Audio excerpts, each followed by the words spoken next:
Big pass ஒரு பக்கம் worst performer selection அப்ப ஒரு மிகப்பெரிய எச்சரிக்கையும் ஒரு சில விஷயங்களை ஓப்பனா உடைச்சிருந்தார். அதுக்கப்புறம் அந்த நாமினேஷன்ல நடந்த பல சம்பவங்கள் நடந்திருக்கு. அது என்ன ஏதுன்றதை டீட்டெயிலா பார்த்துடலாம். வணக்கம் மக்களே, நேஷனல் உச்சிலிருந்து உங்கள் மணிவண்ணன். சேனலுக்கு புதுசா இருந்தீங்கன்னா சப்ஸ்கிரைப் பண்ணிருங்க. வீடியோ பார்க்குற அனைத்து நபர்களும் மறக்காம லைக்கும் சப்ஸ்கிரைபும் பண்ணிட்டு வீடியோ பாருங்க. கண்டென்ட்டுக்குள்ள போயிடலாம். ஸோ பிக் பாஸ் ஃபர்ஸ்ட் என்ன சொல்றாருன்னா, நல்லவனா இருக்கணுமா உண்மையா இருக்கணுமா இந்த வீட்டில் அப்படின்னும் போது உண்மையா தான் இருக்கணும் அப்படின்றது தான் பாயிண்ட். ஸோ உண்மையா இருக்கணும்னா உங்க ஃப்ரெண்டுக்கு போயிட்டு அவன் பண்ற தப்புகள்லாம் சுட்டி காட்டணும், அது ஓப்பனா பேசணும். அந்த ஓப்பனா பேசுற இடம் இந்த பிக் பாஸை தாண்டி வேற எங்கேயுமே கிடையாது. இங்கே தான் உங்க ஃப்ரெண்டுக்கெல்லாம் தப்பை சுட்டி காட்டுற ஒரு ட்ரைனிங் கிரவுண்டாவே இது இருக்கு. ஸோ இதுல நீங்க நேர்மையா பதில் சொல்லுங்க. அப்பதான் அவங்களோட பார்வை மாறும், தெளிவுரை கிடைக்கும், இதெல்லாமே இருக்கும். நீங்க வாழைப்பழத்தை சாப்பிட்றதுக்கு மட்டும் பயன்படுத்துங்க. அந்த வாழைப்பழத்துல ஊசி ஏத்துற மாதிரி இந்த வேலையெல்லாம் பார்க்காதீங்க. நேர்படியா பேசுங்க, ஓப்பனா ஓடிங்க அப்படின்ற மாதிரி ஒரு விஷயத்த சொல்றாரு ஒஸ்ட் பெர்ஃபார்மர் செலெக்ஷனுக்கு. ஏன்னா நிறைய பேர் வந்து ஒன்று வச்சிருப்பாங்க, அவங்க முன்னாடி பேச மாட்டாங்க, பின்னாடி போயிட்டு பல விஷயங்களை பல விதமா பேசுவாங்கல்ல. அதுக்கு தான் நேருக்கு நேரா போட்டு அடிங்கன்ற மாதிரி பிக் பாஸ் சொல்றாரு. இதுல பல பேர் பலரை பின்னாடி பேசுவது உண்டு. கனி வராங்க, வியானா ஒர்க் பண்ணல அப்படின்றதால நாமினேஷன். அரோரா இன்னும் பண்றதுக்கு இன்னும் ட்ரை பண்றாங்க, இன்னும் வெளியே வரலான்ட்டு. ஆக்சுவலா கனிக்கு மோத வாரமே வியானாவும் பிடிக்காது, அந்த வாரமும் அரோராவும் பிடிக்காது. ஸோ இதுல கனிக்கு இவங்க ரெண்டு பேரும் என்னைக்குமே பிடிக்காதுன்றதை நம்மளால பார்க்க முடிஞ்சு. நீங்க போன வாரம் விஷுவல்ஸ் எடுத்து பார்த்தேனாவே கிளியரா தெரியும். அடுத்து பார்வதி, சுபிக்ஷா மற்றும் ரம்யா அவங்க இங்க இருக்கிற மைண்ட் செட்லயே இருக்காங்க. இந்த இடம் மாறணுன்றதுக்காக அவங்களுக்கு தெரியல, அதுக்கேற்ற மாதிரி அவங்க இது பண்ணணும்ன்றதை சொல்றாங்க. உடனே சுபிக்ஷா வந்து, ஸோ நம்ம இடத்த நம்ம தக்க வச்சுக்கணும் தான் புக்லேயே போட்டிருக்கு, அது ஒன்றும் தப்பு இல்லையேன்ற மாதிரி அந்த பொண்ணு கவுண்டர் போட்டுருச்சு. கரெக்டு தான், தக்க வச்சுக்கணும், ஆனால் அதுக்கேற்ற மாதிரி ஒர்க் பண்ணணும்ல, அந்த பாயிண்ட்டை நீங்கள் யோசிக்கணும். அடுத்து சுபிக்ஷா, ஆதிரி அங்கே டீமுக்காக ஒன்றுமே பண்ணல, ஒர்க்கும் இல்லை, எதுவுமே இல்லை, எங்கள் டீமோட கோஆர்டினேஷனும் ஒர்க்கும் இல்லை, இது இல்லைன்ற மாதிரி தெரியுது. அரோரா இந்த பக்கம் இன்னும் ட்ரை பண்ணணும், நிறைய விஷயங்கள் ட்ரை பண்ணாமல் இருக்காங்கன்றதால அரோரா அப்படின்ற மாதிரி முடிச்சிட்டாங்க. ஆதிரி, வியானா அவங்க அப்சர்வ் பண்ற நிறைய விஷயங்கள் வந்து ஓப்பனா பேசல, ஓப்பனா சொல்லணும், ஸ்ட்ராங்கா வரணும் அப்படின்றத நான் பார்க்குறேன். குறிப்பாக அவங்க சூப்பர் டீலக்ஸோட பவர் வந்து ஒரு சில இடத்துல யூஸ் பண்ணும்போது கன்சிடரேஷன் கொடுக்கணும். நேற்று சாப்பிட போகும்போது அவங்க அந்த பவரை யூஸ் பண்ணது தப்பு. அந்த ஸ்ட்ரிக்ட்னஸ் இன்னும் கொஞ்சம் கம்மி பண்ணியிருக்கலாம், அதை கன்சிடர் பண்ணியிருக்கலாம் அப்படின்னும் போது உடனே வியானா என்ன சொல்லுது, என்னை மட்டும் பற்றி பேசு, டீமா பேசாத, நான் என்ன பண்ணன்ற பாயிண்ட்டை சொல்லு அப்படின்ற மாதிரி சொல்லும் போது நீங்க அதை கொஞ்சம் பார்த்து பண்ணியிருக்கலான்ற மாதிரி சொல்றாங்க. ஸோ நேற்று அவங்க பண்ணது தப்பு கிடையாது.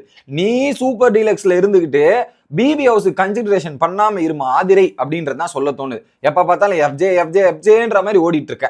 அடுத்து ஆர்ஆரா வந்து எதுலையுமே கலந்து கொள்ளல, அவங்க ஒரு கம்ஃபர்ட் ஜோன்லாம் இருக்காங்க, அந்த கம்ஃபர்ட் ஜோனை விட்டு வெளியே வரணுன்ற மாதிரி அரோராக்கு அட்வைஸ். அடுத்து அப்சரா போயிட்டு ஆதிரி, லாஸ்ட் வீக்ல இருந்த பர்ஃபார்மன்ஸ் இந்த வீக் இல்ல, ரொம்ப ஆக்டிவா இல்லாத மாதிரி இருக்குன்னும் போது கரெக்ட் தான். கலை, அவர் வேலை மட்டும் தான் செய்யறாரு, சும்மா இருக்காரு அப்படின்ட்டு. மேடம் மட்டும் என்ன செய்யறாங்களாமா, அப்சரா மட்டும் அப்படின்ற மாதிரி தான் தோணுது. அடுத்து வினோத் வந்து, ஆதிரி கொஞ்சம் க்ரோ ஆகலாம், ஐ மீன் என்ன க்ரோ பண்ணல, இன்னும் கொஞ்சம் ஒஸ்ட் கேரக்டரா இருக்காங்கன்னு சொல்றாரு. பட்டுன்னு என்ன உண்மையை போட்டு உடச்சிட்ட அப்படின்ற மாதிரி இருந்துச்சு. ஐ மீன் இவங்க பண்றது அப்படி தோணுது. ஒஸ்ட் பர்ஃபார்மர், அவங்க இன்னும் நல்லா ஆக்டிவா இருக்கணும் அப்படின்றத போட்டு முடிச்சிட்டாரு. அடுத்து அரோரா இன்வால்வ் ஆகல, இன்னும் ஒர்க்ல இன்வால்வ் ஆகி எல்லாத்தையும் பண்ணா யூஸ்ஃபுல்லா இருக்கும்ன்ற மாதிரி வினோத். வியானா, அரோரா ஓப்பன் ஆகணும், இன்னும் கொஞ்சம் ஸ்ட்ராங்கா பேசணும், பாயிண்ட் எல்லாம் பேசுறீங்க, ஆனா பேச வேண்டிய இடத்துல பல இடத்துல தவிர்த்துறீங்க. பிக் பாஸ் 2 வாட்டி அவங்க கன்ஃபார்ம் பண்ணு, பத்தல, நாட் கன்வின்ஸ் இப்படின்லாம் ஒரு பக்கம் வச்சு செஞ்சுட்டு இருந்தார். அதுக்கப்புறம் அவங்க எக்ஸ்பிளைன் சொல்லிட்டு போனாங்க. ஓகே, ஆதிரே இந்த பிக் பாஸ் வீட்டில் தான் இருக்காங்க, எங்க வீட்டுக்கு ஒண்ணுமே பண்ணல. இதுல குறிப்பா சாப்பாடை பத்தி தப்பு கிப்பு இதெல்லாம் கேட்டாங்க. நேத்து அந்த சாம்பாரை போய் எதுக்கு சாப்பிட்டீங்க, நாங்க செய்ய சொன்னோம், அது உங்களுக்கு கோவம் வந்துச்சு, அப்ப எதுக்கு இந்த சாம்பாரை சாப்பிட்ட, தண்ணி சாதம் ஊற்றி சாப்பிட வேண்டியதானே அப்படின்ற மாதிரி தரமான பதிலடியை வந்து ஆதிரிக்கு கொடுத்துருந்தாங்க. ஏன்னா ஆதிரி வந்து பிக் பாஸ்ல இருந்து சூப்பர் டீலக்ஸ் வேலை செய்யாம சூப்பர் டீலக்ஸ்ல இருந்து பிக் பாஸ் வேலை செய்யறாங்க. அதுக்கு அவங்க பண்ணது தப்புன்னு ஏகப்பட்ட குற்றச்சாட்டுகள் வச்சாங்க. இந்த பொண்ணு வந்து டப்புன்னு, நேத்து நீ எதுக்கு சாம்பார் சாப்பிட்ட, அப்ப நீ சாப்பிடாம இருக்க வேண்டியது, தண்ணி சாதத்தை சாப்பிட வேண்டியதுன்ற மாதிரி சொல்லிட்டு எங்க டீமுக்கா நீ கோஆர்டினேட் பண்ணல, எஃப்ஜே போட்டோவை எடுத்து வெளியே வைனா நீ எடுத்துட்டு போய் உள்ள வைக்கிறேன்ற மாதிரி ஆதிரியோட முகத்திரையை டான்டான்னு கிழித்து விட்டுருச்சு ஒரு பக்கம் வியானா. நல்லா இருந்துச்சு அந்த சம்பவம். அடுத்து கலை, அரோரா 2 வீக்ஸா நான் டேலண்ட் அனலைஸ் பண்றேன், ஒண்ணுமே கிடையாதுமா அவங்ககிட்ட அப்படின்ற மாதிரி முடிச்சிட்டாரு. சுபி, சுறாமீன் இருந்தது, சுறாமீன் மாதிரி இருந்த சுபி இப்ப கோல்டன் ஃபிஷ் மாதிரி ஆயிட்டு பவுல்ல போட்டு அடைச்சிட்டாங்க அப்படின்ற மாதிரி கவுண்டர் போட்டு முடிச்சு விட்டாங்க கலை. அடுத்து அரோரா, ரம்யா அவங்க எமோஷன்ஸை வச்சு வெளியே வரமாட்டாங்க, அந்த எமோஷன்ஸை வச்சு அந்த பவரை யூஸ் பண்றாங்களோ அப்படின்ற மாதிரி எனக்கு தோணுதுன்ற மாதிரி அரோரா சொல்றாங்க. எமோஷன்ஸை வச்சு நிறைய இடத்துல அரோரா யூஸ் பண்றாங்க தான், அந்த பவர்லயும் அதை பாக்குறாங்கன்றது கரெக்டான பாயிண்ட். கலையோட ஒப்பீனியன் எதுவுமே வரல, அவன் வந்து டாஸ்க்லாம் இன்னும் கொஞ்சம் ஸ்ட்ராங்கா பண்ணலாம் அப்படின்ற மாதிரி சொல்லியிருந்தாங்க. பிரவீன், துஷார் கேப்டன் பொறுப்பு ஒரு பெரிய பொறுப்பு. அந்த ஒரு பொறுப்பையே நீ சீரியஸா எடுக்காம வச்சிருக்க. தலைகீழ அந்த வீட்டையே மாத்திருக்கலாம். ஆனா உன்னையே தலைகீழா மாத்துற மாதிரி இந்த வீடு மாறிச்சுன்ற மாதிரி பண்ணது வேற மாதிரி இருந்துச்சு. அரோரா ஒரு விஷயம் தப்பு பண்ணாம உங்க ஃப்ரெண்ட்ஸ் கிட்ட ஓப்பனா சொல்றீங்க. ஆனா மத்தவங்க கிட்ட எங்க ஓப்பனா சொல்றீங்க. அது வெளிப்படையா எடுத்து பேச வேண்டிய இடத்துல இருக்கணும். அதை நீங்க ஓப்பனா பேசணும் அப்படின்றதையுமே சொல்லியிருந்தாங்க. அடுத்து கெமி, அரோரா கியூட்டை வச்சு நிறைய அந்த கியூட் ப்ரிவிலேஜை வச்சு நீங்க நிறைய விஷயங்கள் பண்றீங்க. துஷார் கிட்டையும் கமருதீன் கிட்டையும் அதை நான் பாக்குறேன். ஆனா அதை தாண்டி கேம்ல என்ன பண்ணுங்க, அதை குறைஞ்சிட்டு கேமை பண்ணுங்கன்ற மாதிரி நச்சுன்னு போட்டாலும் நறுக்குனுக்கு நங்குரத்தை போட்டோமா அப்படின்ற மாதிரி இருந்துச்சு. அடுத்து கமருதீன் ஒழுங்கா ஒர்க் பண்ணல, கிளீனிங் டாஸ்க்லன்னு சொன்னாங்க. பட் கமருதீன் தான் பெஸ்ட் பெர்ஃபார்மர் ஆச்சு, அவர் எப்படி பண்றது அப்படின்ற மாதிரி இருந்து பிக் பாஸ் வந்து நோஸ்கெட் கொடுத்துட்டாரு. ஆனா இன்ஃபர்மேஷன் என்னென்னலாம் வாங்கணுமோ அதை வாங்கிட்டு நோஸ்கெட் கொடுத்தது நல்லா இருந்துச்சு. வினோத் வந்து சம்டைம்ஸ் யோசிக்க மாட்டேங்கிறாரு. அவங்க டீம்ல இருக்கிற பிரச்சனைகள்லாம் யோசிக்காம நிறைய விஷயங்கள் தப்பா பண்றாரு, தப்பா ஒரு சில வேர்ட்ஸ் யூஸ் பண்ணிடுறாரு. அதனால அவருக்கு பிடிக்கல. அந்த கட்டி பிடிச்ச மேட்டரா இருக்கட்டும், இதெல்லாம் உங்க டீமுக்கும் பாதிக்குது, எங்க டீமுக்கும். ஆனா நேத்து வினோத் பண்ணது கரெக்ட் தான். ஆனா நீங்க தான் அவர் மேல பழிய போற மாதிரி ஒரு சம்பவத்தை பண்றீங்க. இதுதான் ஒஸ்ட். விக்ரம், வினோத் ரூல்ஸை கேட்டுட்டு திட்டுறது, ரூல்ஸே கேட்காம திட்டுறேன் நியாயமான இருக்கு அப்படின்ற மாதிரியும், அரோரா ஆடியன்ஸ் பாயிண்ட் ஆஃப் வியூல இருந்து அரோரா பார்த்தா எப்படி இருக்கும், நல்லாவா இருக்கும், கொஞ்சம் நல்லா தான் இருக்கும்ன்ற மாதிரி ஓப்பனா முடிச்சிட்டாரு. அது எப்படி இருக்கும் தெரியல அப்படின்றதையும் முடிச்சு விட்டார். அடுத்து சபரி வந்து அரோரா அட்வைஸ் கொடுக்கறது வேற, அட்வைஸ் கொடுக்குறீங்க வேற எங்கேயும் இல்ல, சோஃபா கேங்ல மட்டுமே உட்காந்துட்டு இருக்கீங்கன்ற மாதிரி சோபா. அடுத்து ஆதிரை, இப்ப பேசினல ஒரு சில பாயிண்ட், இவங்க இந்த மாதிரிலாம் பண்ணிருக்கலாம், இதெல்லாம் பண்ணிருக்கலாம் நீ சொன்னல, இந்த ஆதிரியை நான் ஏன் சூப்பர் டிலக்ஸ்ல பாக்கல? சூப்பர் டிலக்ஸ்ல பேச வேண்டிய ஆதிரியே காணும். அவங்க பிக் பாஸ்ல தான் இருந்தாங்க, அந்த பவரையும் யூஸ் பண்ணலன்ற மாதிரி போட்டு அடிச்சாரு சபரி.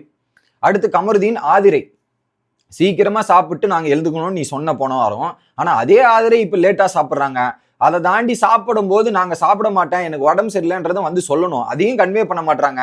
ஸோ நீங்க பிபி ஹவுஸ்லயே தான் இருக்கீங்க, இன்னும் கிரியேட்டிவிட்டி பத்தலன்ற மாதிரி ஆதரிக்கும்.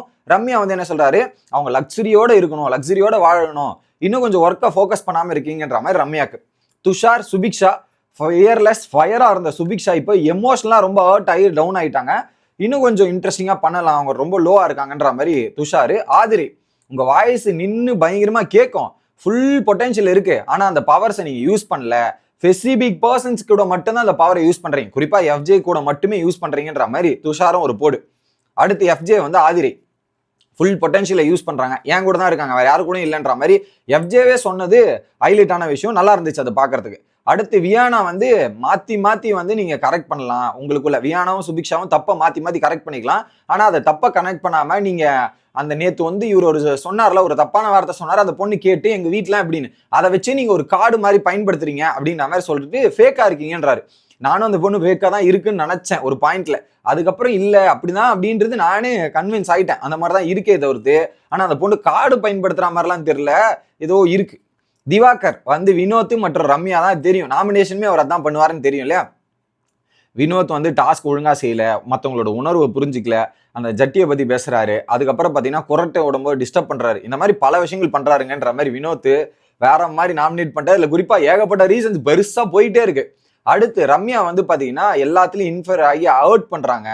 அதுல குறிப்பா வந்து பேசும்போது பிளாக் பண்றதா இருக்கட்டும், அதுக்கப்புறம் அந்த நக்கறதுன்ற மாதிரி வார்த்தை விட்டதா இருக்கட்டும், நிறைய இடத்துல இது இருக்கு. நாமினேஷன் பயம் கூட உங்களுக்கு இருக்கு, இதெல்லாம் இருக்கு. அடுத்த வாட்டி எல்லாம் ரொட்டேஷன் தான் போனோம், நாமினேஷன் ஃப்ரீ பாஸ்லாம் உங்களுக்கு கொடுக்கவே கூடாதுன்ற மாதிரி நாமினேட் பண்ணி ஏகப்பட்ட விவாதங்கள் அந்த இடத்துல நடந்துட்டு இருந்தது. அடுத்து ரம்யா வந்து திவாகரன், நடிப்பு அரக்கன் திவாகரன் நாமினேட் பண்றேன். அவர் சொல்றாருல அந்த கம்ஃபர்ட் ஜோன்ல இருக்கக்கூடாது, ரூல்ஸை ஃபாலோ பண்ணு, அவரும் அந்த ரூல்ஸை ஃபாலோ பண்ணோம். இப்போ அவர் இஷ்டத்துக்கு இருக்க முடியுமா? சாப்பாடு ஒரு பவுல்ல எல்லாருக்கும் கொடுக்குறான்னா அதை ஃபாலோ பண்ணும். நம்ம மற்றவங்க அவருக்கு ஏற்ற மாதிரி ரூல்ஸ் வந்து ஃபாலோ பண்ணணும் நமக்கு சொல்றாராம், ஆனா அந்த ரூல்ஸ் அவரே ஃபாலோ பண்ண மாட்டாராம். என்னது இது அப்படின்ற மாதிரி சொல்றாங்க. அதை தாண்டி அவருடைய மேனரிசமும் சரியில்லை, நம்மளோட மேனரிசம் தப்புனா அவருடைய மேனரிசம் அதுக்கேற்ற மாதிரி பிஹேவ் பண்ணும்ல, அவரும் அதுக்கேற்ற மாதிரி பிஹேவ் பண்ற மாதிரி இல்ல, அடிக்க வரதெல்லாம் ரொம்ப ரொம்ப தப்புங்க அப்படின்ற மாதிரி இவங்க கூட நடந்தது, கமருதீன் நடந்த இஷ்யூஸ்லாம் எடுத்து பேசிடுறாங்க. அடுத்து பார்வதி என்னன்னா, ஸோ அவங்க கேரக்டரே வந்து பாத்தீங்கன்னா பர்சனல் அட்டாக் பண்றது தான். ஒரு பக்கம் போன வாரம் என்னடா துஷாரோட கேப்டன்சி வேணும், ஆதிரி மற்றும் கமருதீன் ஜெயிக்க கூடாதுன்ட்டு, இந்த வாரம் என்னடான்னா துஷார் வேணா கமருதீன் ஜெயிக்கணும்ன்றது. இது வந்து இந்த டாஸ்க்ல இப்படிலாம் பண்றாங்க, அது ஒரு பர்சனலா இருக்குன்ற மாதிரி இங்க ஒரு பேசி முடிச்சிட்டாங்க. அது ஒரு பக்கம் ஸ்ட்ராட்டஜின்றதையும் சொல்லி முடிச்சாங்க. அதுக்கப்புறம் பார்வதி சொன்னாதான் ஒரு பக்கம் திவாகர் கேட்பாரு அப்படின்ற பாயிண்ட்டுமே ரெஜிஸ்டர் பண்ணிட்டு, இதுல கிட்டத்தட்ட ஓட்டுகள் அரோரா 10 ஓட்டு, ஆதிரை 8 ஓட்டு, ரம்யா 3, சுபிக்ஷா 3, வியானா 3, வினோத் 3, பார்வதி 1, திவாகர் 1, துஷார் 1, கமருதீன் 1, கலை 2. இதுல ஆக மொத்தத்துல பாத்தீங்கன்னா சூப்பர் டீலக்ஸ்ல இருக்கவங்க மோஸ்ட் ஆஃப் த மெம்பர்ஸ் வந்து நாமினேஷன்ல வந்துட்டாங்க பாருங்க. ரம்யா வந்தாச்சு, சுபி வந்தாச்சு, வியானா வந்தாச்சு, வினோத் வந்தாச்சு, பாரு, திவாகர், ஆதிரி. சூப்பர் டீலக்ஸ்ல இருக்கவங்க எல்லாருக்கும் ஓட்டு விழுந்திருக்குது மக்களே. அதுல மெஜாரிட்டி ஆரோரா 10, ஆதிரை 8 அப்படின்றதால ஒஸ்ட் பெர்ஃபார்மர் வாங்கியிருக்காங்க. இதை பத்தி நீங்க என்ன நினைக்கிறீங்கன்றது கமெண்ட் செக்ஷன்ல சொல்லிருங்க. Bye guys.